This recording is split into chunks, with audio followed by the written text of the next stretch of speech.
Good morning, dear students.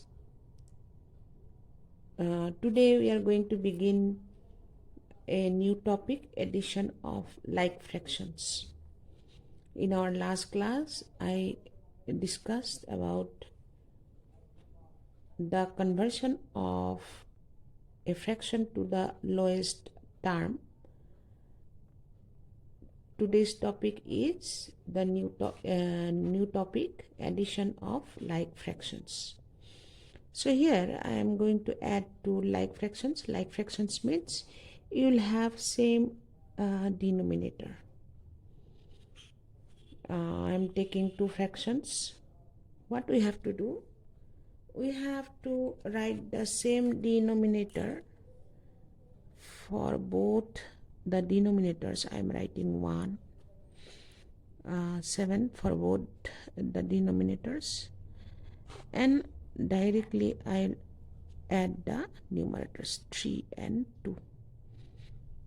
So it is 7 as denominator, 3 plus 2 is 5.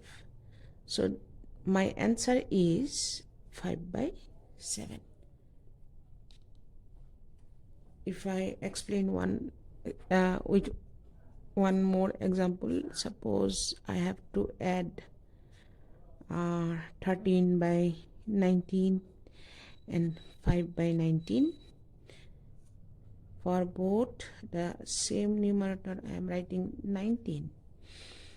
Directly add the numerators 13 and 5. So it is 19. 13 and 5 is 18. So my answer is 18 by 19. This is very simple. I hope you can do this very easy. If I have three fractions like 1 by 18 plus 5 by 18 plus 7 by 18, for 3 also write the same denominator 18, add the 3 numerators 1 plus 5 plus 7, which is equal to 13, and denominator is 18. This is your answer. This way you have to add if the fractions are like fractions. That means the denominators are same. We shall discuss about addition of unlike fractions in our next class. Now let us go to the next topic, subtraction of like fractions. So here we have two fractions, like fractions, whose denominators are 18. So for this, it is same as addition only. Write the denominators, one denominator for these two, 18. Then subtract the numerators 5 minus 1. So it is equal to 4 by 18. It is not in reduced form as I taught you in my last class. You have to convert it to list form. So for 4 it is 2 into 2. For 18 it is 9. 2 into 9 is 18, then 3, then 3, 3, 1. So in place of 2 you write 2 into 2, or in place of 4 you write 2 into 2, in place of 18 you write 2 into 3 into 3. So same factors from numerator and denominator will be cancelled out. Numerator is 2, denominator is 3 into 3, that is 2 by 9. This is our answer. So if the answer is not in the reduced list form, you have to convert it to the list form. Or if it is not divisible, if the numerator and denominator are not divisible by common factor, then you have to leave the answer like that.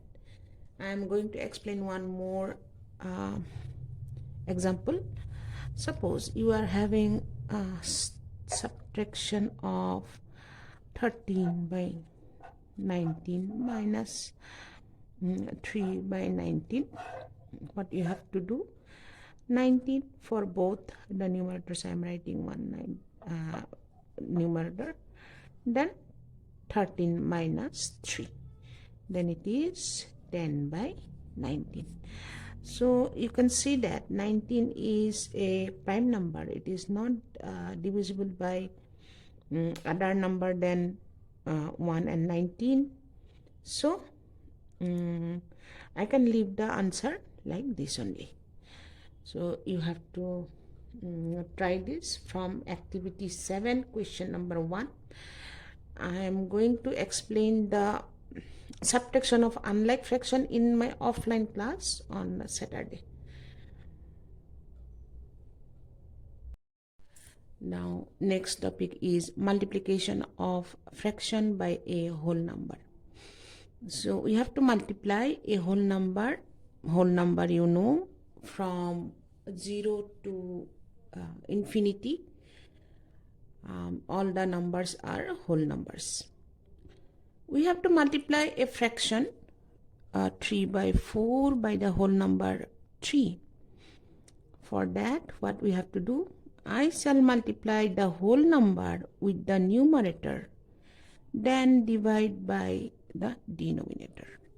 So it is 3 into 3. This 3 into 3 is 9 by 4. If I divide this 9 by 4, how many times? 2 times. 4 to the 8. 1 is remainder. So my answer is this quotient. Quotient is here. This divisor is here, and the remainder will be the numerator. And this is how we have to multiply a whole number and the fraction. I will explain one more. Suppose 7 by 13 into 26. Multiply the whole number with the numerator. 7 into 26 by 13. You have to divide it by 13. 7 into 26, if you multiply, 7 into 6 is 42. 4 is carried to the next higher place. 7 to the 14 plus 4, 18. So you get 182 by 13. Now you divide 182 by 13 one time. 13 into 1 is 13. If you subtract, you get 5. 2 will come down. It becomes 52. 52. 13 into 4. 13 into 4 is 52. Remainder is 0. So my quotient is what? 14. The quotient is my answer. So it is 14. You practice at home, and if you have any difficulty in understanding, you can ask me in the evening, or we can discuss it in our offline class on Saturday. Have a great day.